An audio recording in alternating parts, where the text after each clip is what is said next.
My sister tried to embarrass me in front of everyone, but she forgot one crucial detail. Do you remember Rodney? Your childhood friend who cried all the time? My sister Elaine asked in a sweet voice that always meant trouble. I just feel so terrible that he never gets invited to anything, she continued.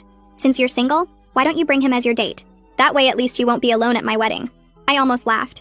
She felt bad for him? After nearly drowning him in the pool as a kid and laughing when he cried to his mom? I doubted it, but I still agreed to her request. Rodney was always a nice kid, even if he hid behind me when he got picked on and cried all the time. But I didn't realize my sister Elaine had something else in mind until she forgot to hang up the call properly. I heard her go back to giggling to a friend on her laptop. My sister's actually bringing Rodney. Can you believe it? I told her to bring him out of kindness, and she actually bought it. Wait until everyone sees her walking in with that crying loser. They'll see just how desperate and pathetic her dating life is compared to mine. My eyes widened. I fell right into her trap. And if I backed out now, I was sure she'd turn it around and make me look petty and jealous. So I tracked down Rodney through old school contacts and immediately told him everything, thinking I could at least save one of us from embarrassment. When I called, he sounded genuinely surprised but still agreed to come. I appreciate you looking out for me, but I won't let you go through this alone. Besides, I haven't been to a wedding in years, he said. This could be fun. On the day of the wedding, I was prepared for disaster. I'd even practiced clapbacks for when people laughed at Rodney. Then the doorbell rang. I opened it expecting to see the same scrawny kid with thick glasses and chronic allergies.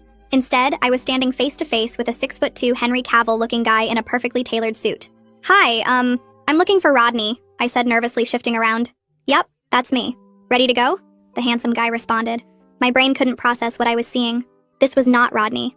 Sure, everyone had a little bit of a glow-up since high school, but nothing like this. Shut up, you're not crybaby Rodney. He grinned. Well, I'm not a crybaby anymore, but if it helps, the suit does make me look a little different. But it wasn't the suit. Even when we walked in the wedding hall, every head turned. Some jaws dropped so low, it nearly hit the carpet. My sister's fake sweet greeting died on her lips. Rodney? Her eyes bulged out. Hey, Elaine, it's been years. Thanks for inviting me to your wedding. No one could focus on the ceremony. Not with tall and handsome sitting near the aisle, completely stealing the show. My sister looked furious. She tried to recover her plan during the reception, loudly telling her bridesmaids how Rodney used to cry during PE class. But Rodney was ready.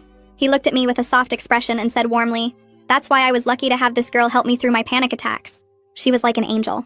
My sister had no choice but to smile and agree with the compliment while her bridesmaids cooed about how sweet I was. She tried again later during the wedding toasts, bringing up how Rodney used to get stuffed in lockers, but he just laughed. And now I barely fit in one, he said, gesturing to the muscles. All the girls nearby swooned. Then she pulled out her final trump card. She mentioned his weird anime drawings and how he probably still watches it like a nerd. But her new husband's face lit up. Hey, I'm a huge anime nerd too. He grinned. Elaine's face scrunched up. What the? You never told me you watched cartoons. Rodney and I giggled on the side watching them break out into their first fight as newlyweds.